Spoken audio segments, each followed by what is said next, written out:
Olá, microfone não. Hoje vai ficar melhor.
Oi, pessoal. Vamos chegando, vamos se acomodando. Hoje aqui em Curitiba está chovendo. Um belo domingo para estudar, estar com a família. Hoje minhas tias de Santa Catarina estão aqui nos visitando. Está sendo momentos de muita clareza e reflexão, que eu acredito que tem tudo a ver com o início da leitura. Bom, na semana passada, a gente começou com a introdução, né? Onde no finalzinho ali eu li a carta, né?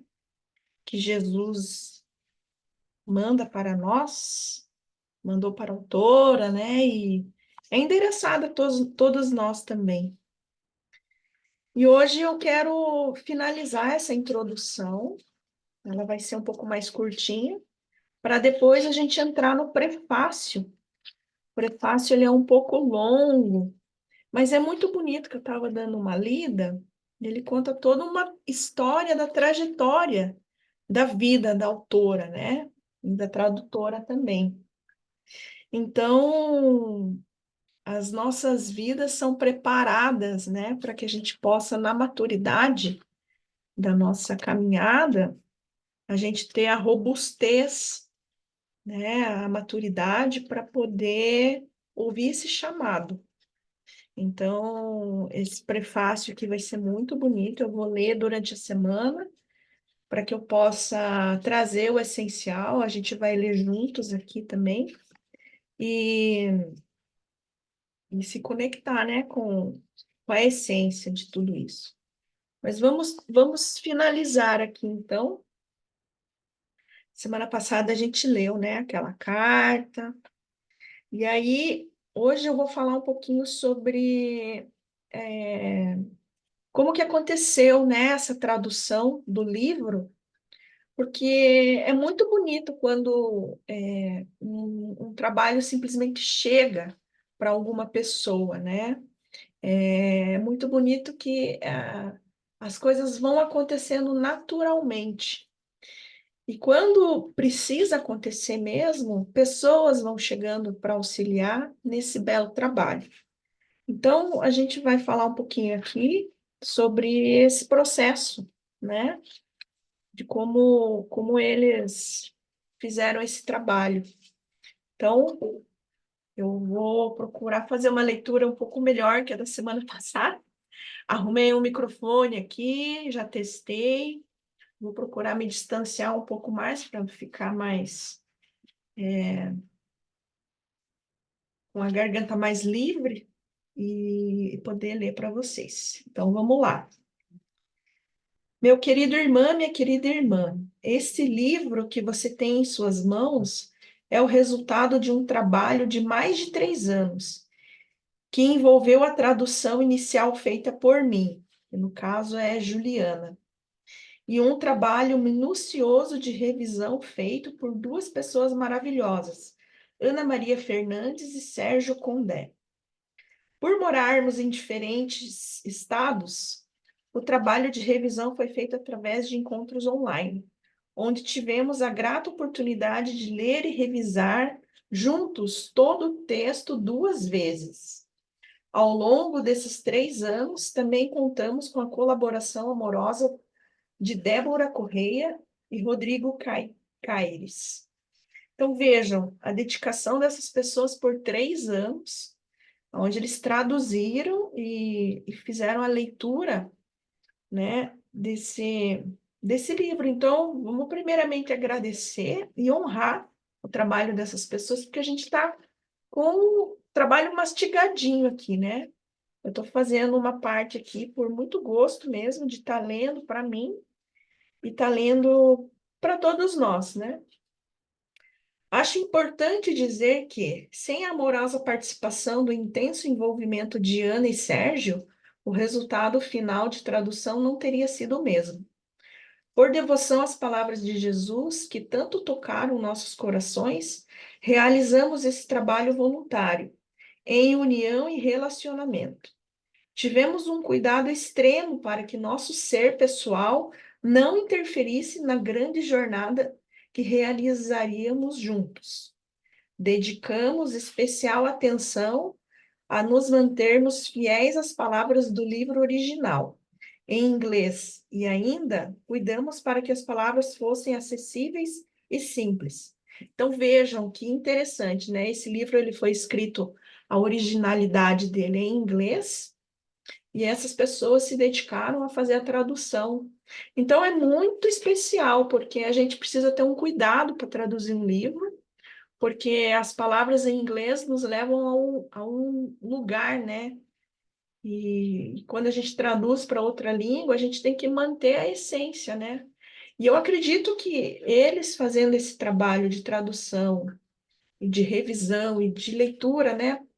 Por 2 vezes eles precisaram sentir internamente a essência desse livro, das frases, para daí, com a ajuda e orientação da presença de Jesus, poder mostrar o resultado da tradução, né? Porque mais para frente a gente vai ver ali que algumas palavras em inglês é difícil de colocar para o português, então tem que chegar num consenso.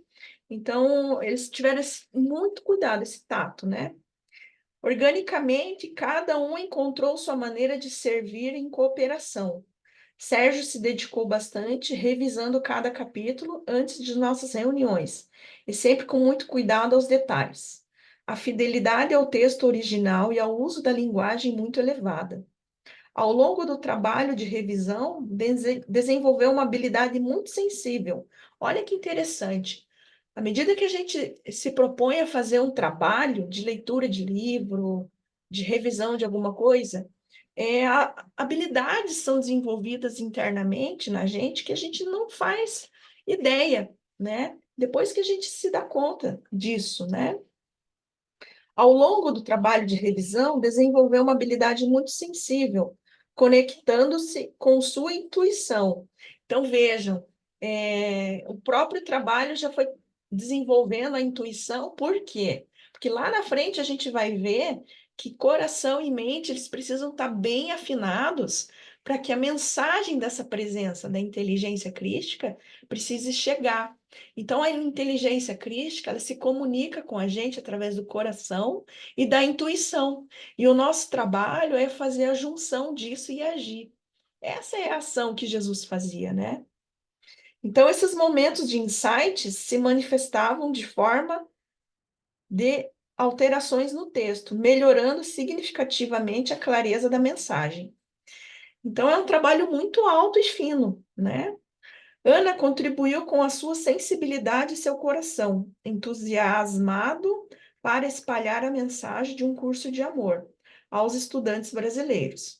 Com sua maravilhosa voz suave, trazia a perspectiva da sonoridade do texto, o que também contribuiu muito para a fluidez da mensagem.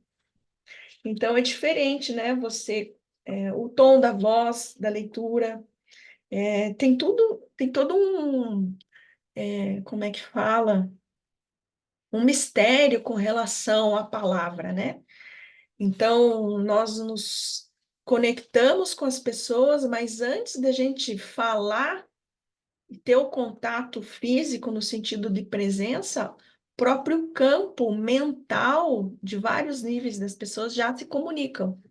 Então, por isso que a gente sente afinidade ou aversão por algumas pessoas, por uma questão de vibração, de energia e de comunicação em outros níveis. Então, agora vem uma parte muito legal, vejam só.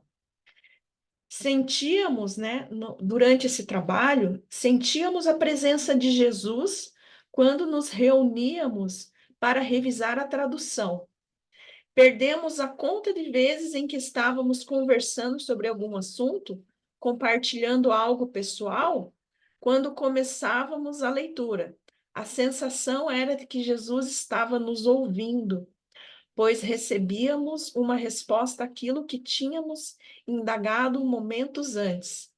Então, com a própria leitura e troca entre as pessoas, já estava tendo o contato e a comunicação com essa inteligência, né, com Jesus.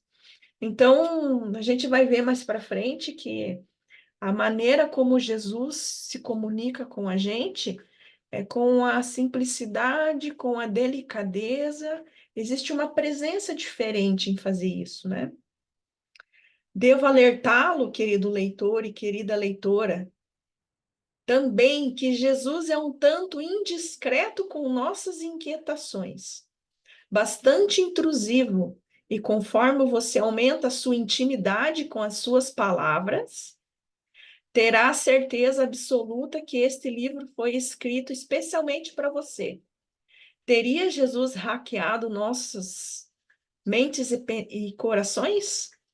Então, quanto mais a gente tem intimidade com essa conversa com Jesus, se a gente está lavando uma louça, andando na rua e a gente se conecta com Ele, com essa delicadeza, é uma postura, e a gente verbaliza, isso já tem o poder de materialização.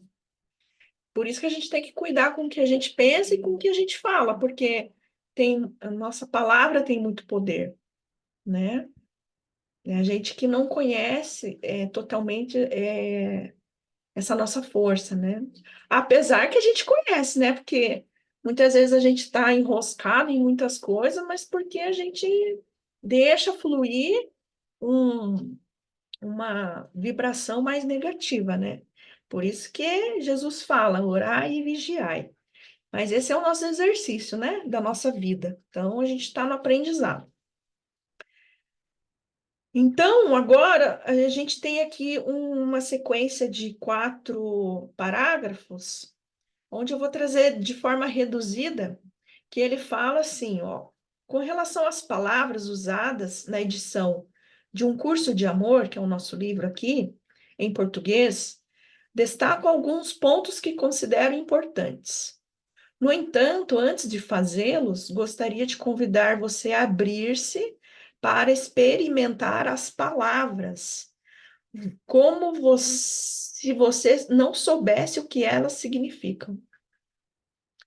Então, ele fala muito ali que, em alguns momentos, ele não direciona o verbo apenas para você, né? Ele fala muito tu e vós, segunda pessoa do singular e do plural, porque apesar de não muito coloquial em nossa linguagem, oferece mais clareza ao texto, deixando sempre claro a pessoa a quem os objetos se referem. Então, isso é muito importante também. Com relação aos pronomes, há algumas dificuldades que eles encontraram nas traduções, né? Em trazer algumas palavras do inglês para o português. Então, em alguns exemplos de colocação mesmo dos pronomes, né? Quando ele diz todos vós, alguns de vós, em outros nem tanto, nesses casos tomamos a decisão de acordo com aquilo que sentíamos estar coerente com o restante do texto. Então, em alguns momentos da tradução, que é as palavras em inglês, assim, a colocação para o português ficava um pouco complicada, eles iam pelo que eles estavam sentindo, porque a presença de Jesus estava ali orientando eles. Então, a gente pode confiar plenamente na tradução, porque vai conectar com a essência que foi sentida, né? Vamos ver aqui. Tem uma palavra aqui em inglês, que eu não sei falar, vou ser bem sincera. É uma palavra que aparece muitas vezes em um curso de amor. Por não existir uma palavra correspondente em português, optamos por plenitude de coração. Nas palavras de Jesus. Então, tem uma colocação aqui agora, que eu vou ler, que é do curso, né, aqui do livro, que é a fala de Jesus. Vamos lá. O primeiro passo em direção à completude é apenas entender isso. Coração e mente não estão separados. Mente e coração unidos formam um coração pleno, ou plenitude de coração, que é o que eles entenderam e sentiram que significava essa palavra aqui, que depois eu escrevo lá no nosso grupo. Não importa o caminho que segues, o caminho da mente ou o caminho do coração. Ele quer dizer aqui, se a gente segue nossa vida muito no racional, muito no cabeção, ou muito só no coração. O que ele quer dizer aqui? Não chegarás aonde queres ir até que eles se unam. Então, muitas vezes na nossa trajetória de vida, a gente é muito racional, ou muito coração. E muitas vezes a vida pede por esse equilíbrio, né? E às vezes as nossas cabeçadas da vida é para a gente equilibrar mesmo. A gente muitas vezes precisa ser mais racional, né? Ouvir a intuição e o coração e colocar na ação mental mesmo o que tem que fazer no dia a dia, né? Aí agora ele continua. Poderias imaginar três caminhos? Um caminho que representa a mente, um caminho que representa o coração e um caminho que representa a plenitude de coração. Isoladamente, nem o caminho da mente, nem o do coração te levará onde te levará o caminho da unidade, e a jornada não será a mesma. Então, esse livro aqui é um caminho da unidade da mente e do coração, que é a plenitude de coração, né? É um, eu sinto assim que esse livro é um caminho que vai nos ensinar a fazer isso. Agora, as palavras da autora. Outras palavras que aparecem com frequência em um curso de amor é consciência. Então, a consciência é um estado de consciência desperta. Outra palavra que aparece é self, que foi usada ser. Outra palavra que aparece aqui é bang, que na tradução deles eles usaram essência. Agora tem um outro ponto aqui bem importante. Em três pontos do texto, Jesus usa a palavra tryingness, que seria a qualidade ou estado de coisa. No sentido assim, a maneira como a gente vem levando a vida, as posturas, né? Sugerindo a atribuição de uma qualidade inerente e estática às coisas ou pessoas. É a maneira não consciente de lidar com as situações, com as coisas, maneira estática, né? A gente às vezes precisa dar um passo, mas se paralisa. E aí, para manter a fidelidade do texto original em inglês, utilizamos eles criaram uma palavra para isso, como se fosse uma personalidade, né? Coisitude. Então, ele tem um trecho que fala assim, ó, a coisitude, que seria talvez as nossas personalidades que a gente precisa transformar, acabou e tua identidade já não reside na forma, mas flui da própria vida. Olha que interessante isso aqui. Então, lá no começo, né, Jesus fala que não é nem tanto pela caminho da mente, nem só pelo caminho do coração.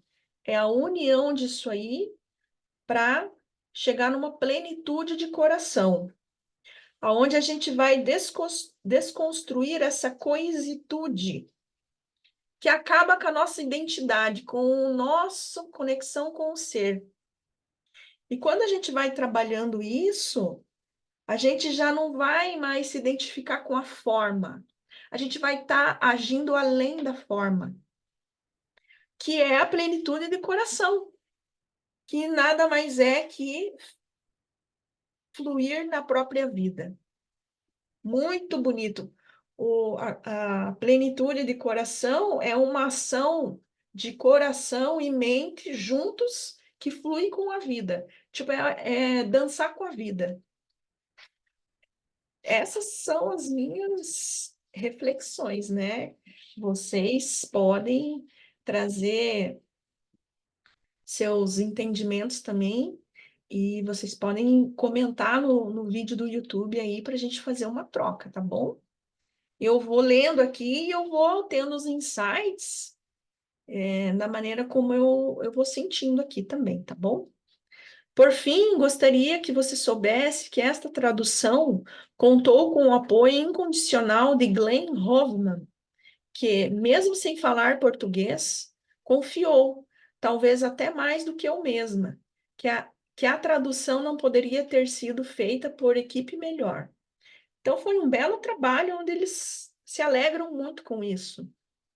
Agradecemos imensamente a tradutoras de um curso de amor para o espanhol e francês, por serem as pioneiras. Então, o livro original é em inglês e algumas pessoas já traduziram para o espanhol e francês, onde muitas vezes a equipe da tradução para o português buscou ajuda, né, dessas referências em espanhol e francês para trazer mais clareza à tradução para manter a mesma linha, né? Ao longo de toda a jornada de tradução de um curso de amor para o português, contamos com o apoio e ajuda de muitos seres que, direta ou indiretamente, contribuíram para o resultado final. E aqui ele fala que não vai citar nomes porque são muitas pessoas e com certeza todas estão incluídas. Agora, o último parágrafo para finalizar. Para que chegássemos à primeira edição em português, fizemos um extenso trabalho de revisão e muitas vezes revisitamos e modificamos trechos específicos. Durante os anos em que estivemos envolvidos com a tradução, compartilhamos insights que chegavam após nossas reuniões. Buscamos opiniões de Blanca Jimenez, tradutora profissional, e de queridos amigos. Estamos bastante. Então, vamos. Olha só que interessante. Pessoas se reuniram para traduzir um livro muito especial, e durante essas traduções, muitos insights acontecem, as pessoas trocam muito, né? As coisas se elevam demais. Então, imagine quanta sabedoria eles não adquiriram, quantos insights próprios eles não tiveram, que estão no coração deles. E a ideia é a gente fazer isso também. Eu estou lendo aqui, estou tendo os meus insights e colocando aqui para vocês. E vocês com certeza vão ouvir e vão ter os seus insights. E isso é muito belo. É pura elevação. Vamos ver aqui, ó. Estamos bastante satisfeitos com o resultado final da tradução. No entanto, estou ciente de que ainda haverá algumas falhas. Por outro lado, confio que elas não impedirão você de acessar a profunda mensagem dessa obra. Então, não importa se tem erro de português, se tem alguma palavra que está diferente do original, a essência está aqui. Então, à medida que a gente lê e ouve, no nosso coração vai ser tocado, porque à medida que a gente se senta para ler esse livro em presença, com certeza Jesus está aqui com a gente, ouvindo e trazendo no coração cada mensagem que a gente vai acessando. Desejo que essas palavras toquem seu coração, assim como tocaram o coração de todos os seres que contribuíram para esta obra, para que esta obra chegasse até você. Juliana Kurokawa, março de 2021. Então, essa é esse é o finalzinho da introdução. E vejam quanta riqueza, né? A gente tem numa introdução. Provavelmente o prefácio eu vou gravar em 2 vídeos, que eles são várias páginas, e eu quero ler durante a semana todo ele e vou sentir como que eu vou dividir para não ficar cansativo e ficar de uma forma assim que a gente aos pouquinhos vai pegando a essência. Certo, pessoal? Vou colocar uma musiquinha aqui para a gente finalizar.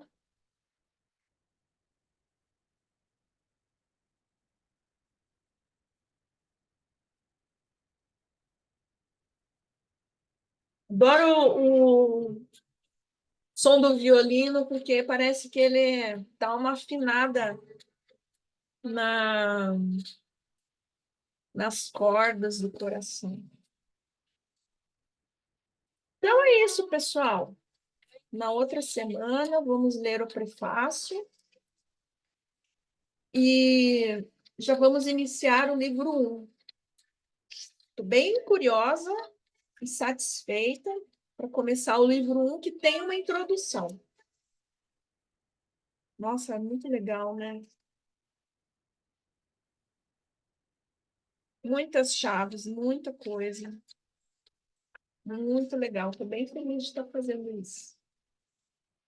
Bom domingo para vocês e até mais.